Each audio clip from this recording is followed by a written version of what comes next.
All right, what's up, guys? VV back with another video. And in today's video, guys, we got a brainstorming theory craft style video. We're going to be talking about advanced deck building.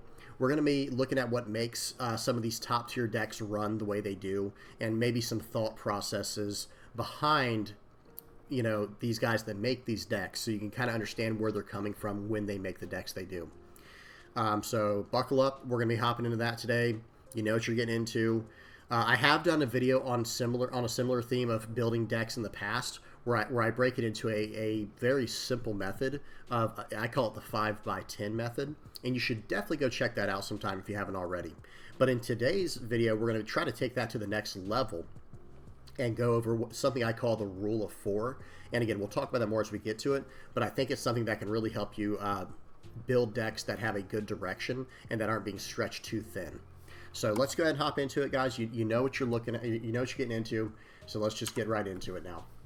So in my first video on deck building, I go over a very simple method of deck construction that splits a 50-card deck into 5 specific categories. Those categories were 2K counters, utility cards, events and stages, I should say, bosses, and then bruisers. Those are like the 5 categories I split it into. It almost worked as a checklist, right?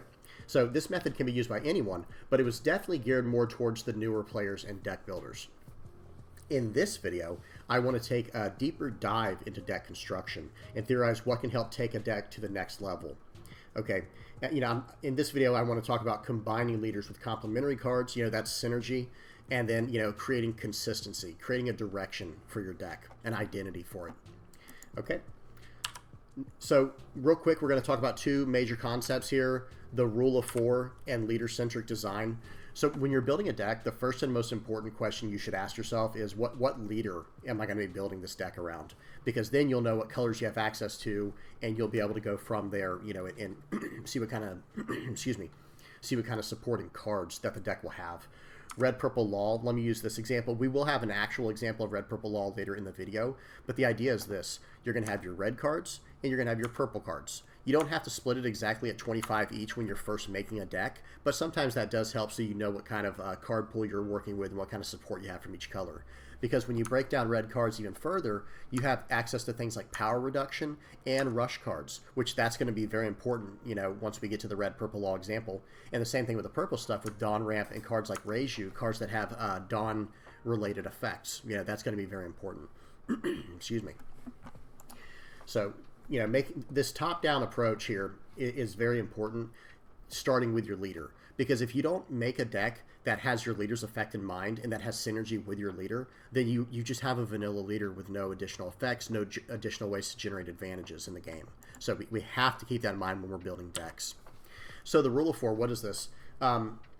So there are quite a few concepts I want to introduce in this video, but perhaps the most important one is something I'll call the rule of 4. You can call it what you want to, by the way. It doesn't matter. This is just something that I call it. The idea is that a well-made deck should typically stick to 4 themes or less.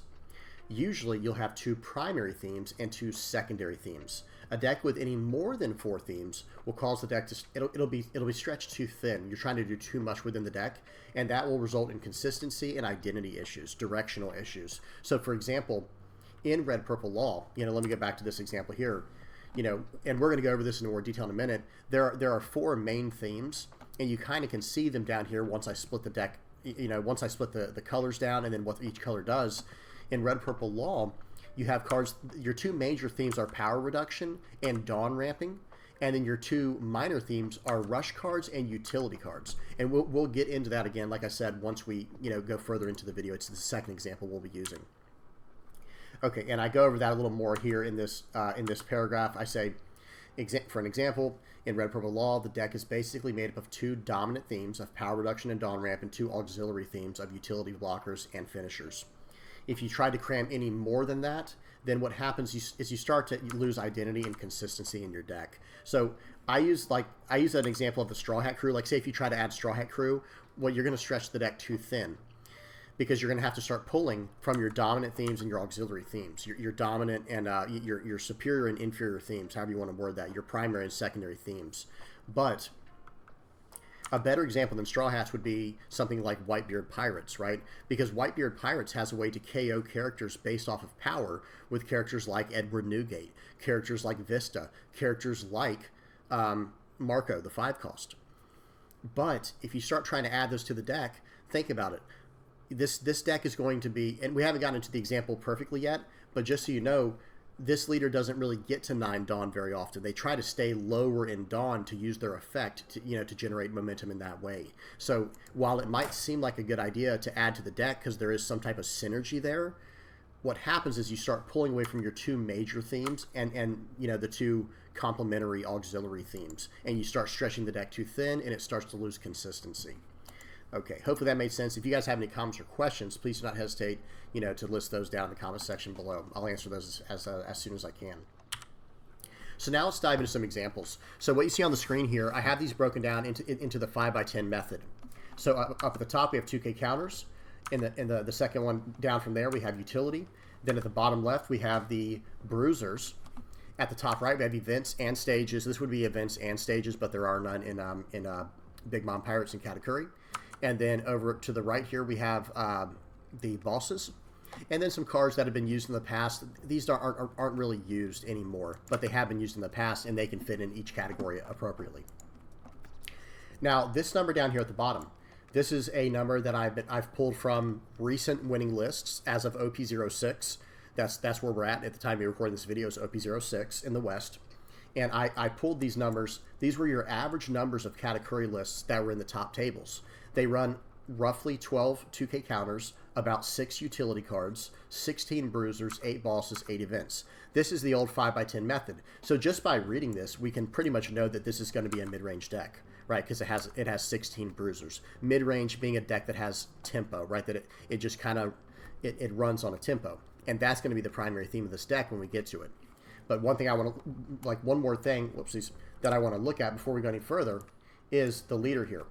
This leader is catered towards a mid-range style. Remember, top-down approach, what does my leader do, and how can I generate a deck around him or create a deck around him that can win, that can be consistent and have good results? Well, this leader, you can pause and read it if you don't know what it does. This is going to allow you to set your trigger cards or have a better chance at activating your trigger cards, by pushing them where you need them. If you see a beige early, you can set that as your last life card. Now you have a cushion to work with while maintaining tempo with your leader attacks and your bruiser cards and your bosses. So how does this apply to the Rule of 4? What does the Rule of 4 look like with this deck? It looks basically like this.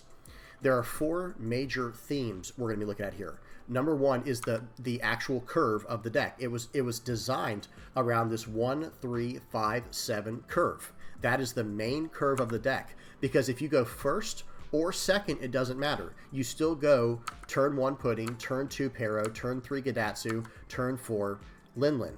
Because if you go first, it's obvious, right? You go 1, 3, 5, 7 curve. But if you go second on a 2, 4, 6, 8 curve, that extra Dawn every turn gets to go to your leader's attack. So you're actually being even more aggressive, on the second, going second. So that generates a lot of advantage. It goes directly with our leader and with the way we design the deck. So your primary theme, your first primary theme is this curve, the mid-range aspect, the tempo aspect of the deck.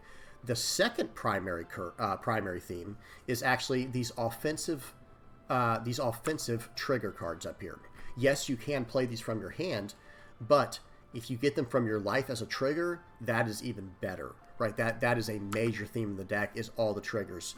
But the secondary, once we get to the secondary or the auxiliary supporting themes, that's where you get down here to the defensive aspect of the deck. There's a lot of defensive cards built in that are defensive triggers or just defensive actions, like, for example, 2K counter and a Monday, but also this you're the one that should disappear is the name of this event down here.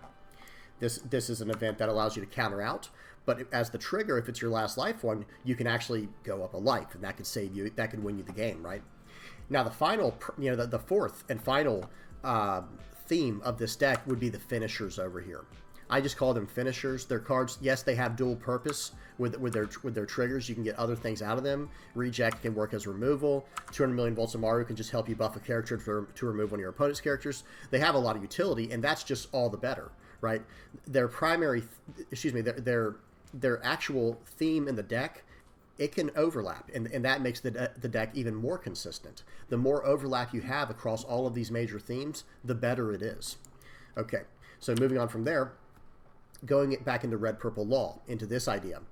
What does Red Purple Law do? Let me zoom in and go to the leader up here. You can pause this if you need to, but Red Purple Law, he has the ability, the effect on him that allows him to remove a character that costs 3,000 power or less from your opponent's side of the board, and you get to cheat out a 4-cost character from your hand. But look what it costs. 3 Dawn. Well, how are we going to, that's something when we're building the deck, how are we going to offset that? Now, using the standard, my original beginner-friendly version of deck building, using the 5x10 method, this one is obviously an aggro deck, right? Because look at this. It runs no boss cards, no event cards, very heavy in utility, and it's got a decent amount of bruisers. Okay, and then 2K counters, that's usually pretty standard. That's pretty average. Anywhere from 8 to 12 2K counters is pretty average. So we know right away by analyzing this deck and sorting things into their proper categories that, we're dealing with an aggro style of deck. However, when you break it down into the rule of 4s, you can see much more clearly what is going on, because this is the deck laid out, right? Some cards are kind of hard to classify, like Shariah is not necessarily just a utility card, and same with Trafalgar Law and Ain. They can be beaters or bruisers as well. But in this deck, their primary function, the reason they're in the deck is because of what they do. Minus 2,000 power from Law, and then Dawn Ramp from Ain. They have a specific utility in the deck. Okay, now let's break it down into the rule of 4 method here. Now it becomes a lot more clear to people, hopefully when they see this image. What Law is doing, the top set of cards up here, these are power reducers. These reduce the power of your opponent's characters, okay?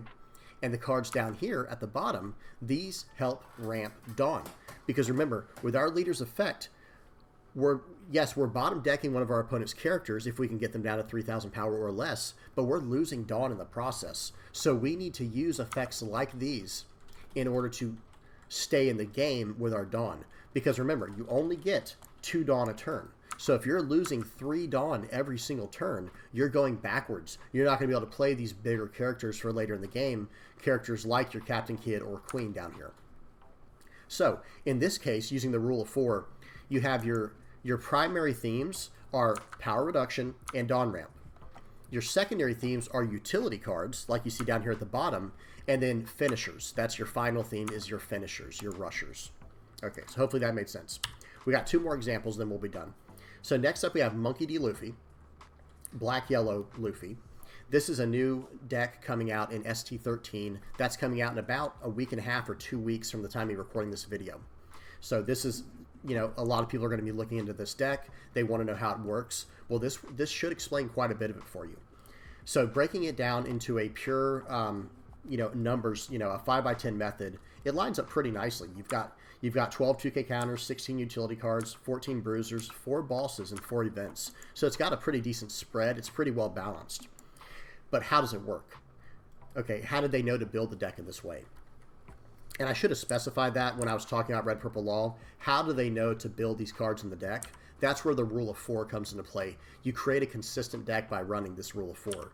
Same thing with Black-Yellow Luffy. This is how it runs. So let's read Luffy real quick. I'm just going to kind of glance over it. You can trash 1 card from your hand, and if you have 0 life cards, add up to 2 character cards with a cost of 5 from your hand or trash to the top of your life cards face up. And it's a Dawn ×2 effect, so it does cost 2 to activate this. And he has a stipulation where these face-up cards, if your opponent attacks you and you lose life, face-up cards go to the bottom of your deck. Well, okay, then what are we trying to do here? What is the deck trying to do? So, first and foremost, it is trying to get a lot of 5-cost cards, right? That was the first thing we saw, right? This number 5 right here. We need 5-cost cards to go to the top of our life. Okay, well, we've got that down here. These are cards that we can use that cost 5. Some people run the Sabo over here. Some people don't. That's why I have him kind of hidden. But soon they'll be running just this card as soon as we get access to this in OP07, this new Luffy card. But notice all these 5-cost cards. This is what the entire deck is built around. This is one of the primary, if not the primary theme in Luffy. Yeah, I'll just say it. This is the primary theme in Luffy, is these 5-cost characters. Now, it has this other primary, you know, how do I say it, primary theme over here of cheating them into play from your life. Because remember what Luffy's doing. He's adding these cards to your life. Well, what good is that going to do us? Because if they hit us, we lose the card. It doesn't go to the trash. It goes to the bottom. We don't even get to draw the card. It goes to the bottom of the deck. Well, cards like this, these 2-cost cards here, you know, pause and read this if you need to know what it does in particular.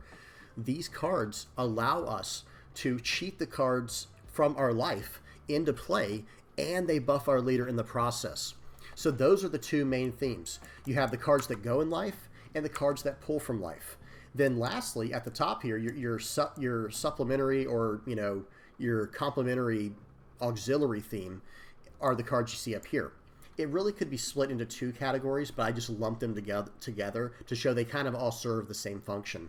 Where you have these cards, they double over as 2K counters, by the way, which is very, very nice for the consistency of the deck.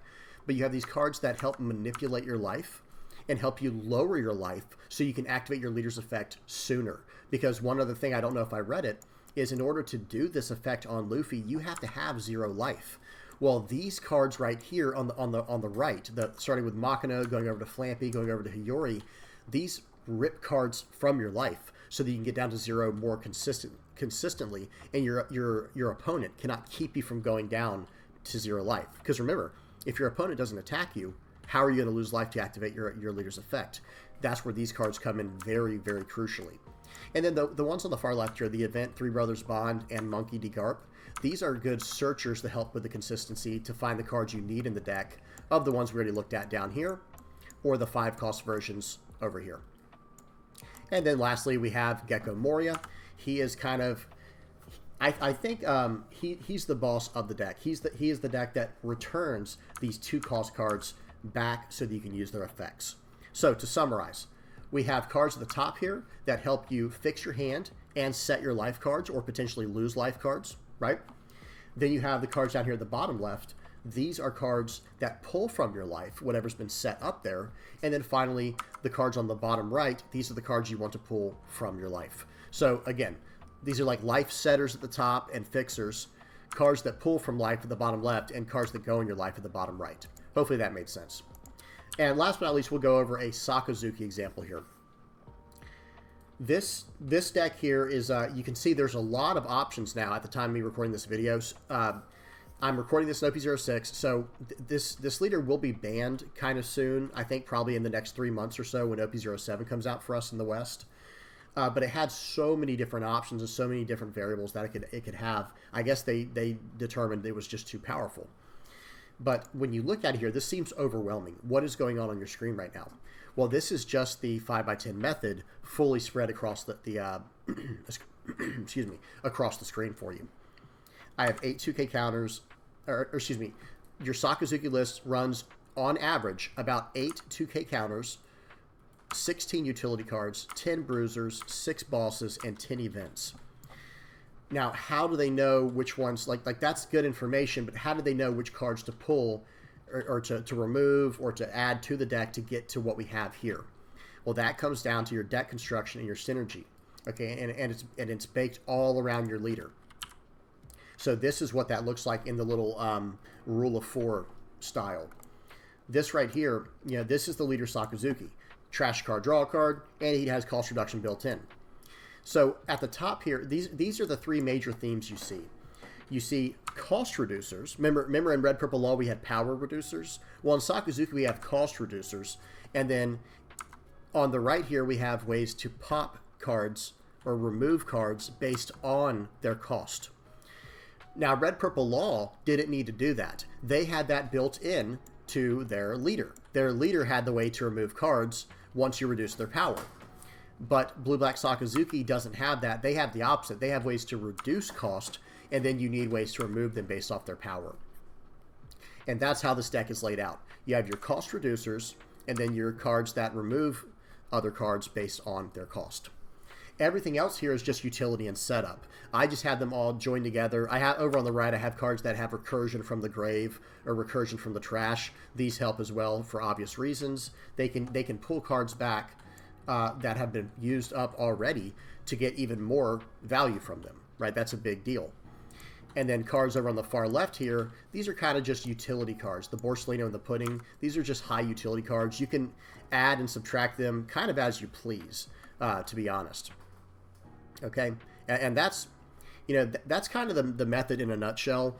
Whenever you're building a deck, you need, I strongly suggest you use this rule of 4. Because what it is allowing you to do is set up a deck that is highly consistent. It has a direction that it's going. It has a pathway to victory when you combine these 4 rules together to win the game. You know, using these different themes within your deck to win the game. And I haven't tried it with every single leader and deck out there, but I would not be surprised if you tried this method with every single leader.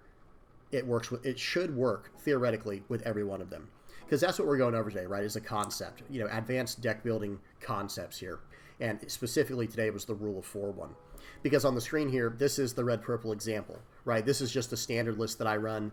Again, I'm in the West, so I don't have access to the Kid and Killers yet, but this is what it looks like. At the top here, you know, is my power reduction theme.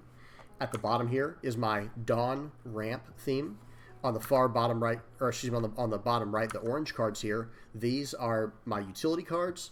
And then at the top here, you know, you've got your, this will be, you know, this is Zorro, and then this would be where Kid and Killer goes, but I've got Shariah for now. I would have to make a few adjustments, but you guys get the idea. And then the blue card here is the leader, of course. Well, that's about it, guys. I hope I made sense. Just to summarize again, this isn't a perfect science, but I think it should help a lot of people, this rule of 4 in particular here. I think this should help a lot of people get a better grasp of how decks run, why they run the way they do. And as usual, guys, if you have any comments or questions, suggestions, please put them down in the comment section below. I hope you guys enjoyed this. Please do not forget to like and subscribe. And until next time, guys, peace.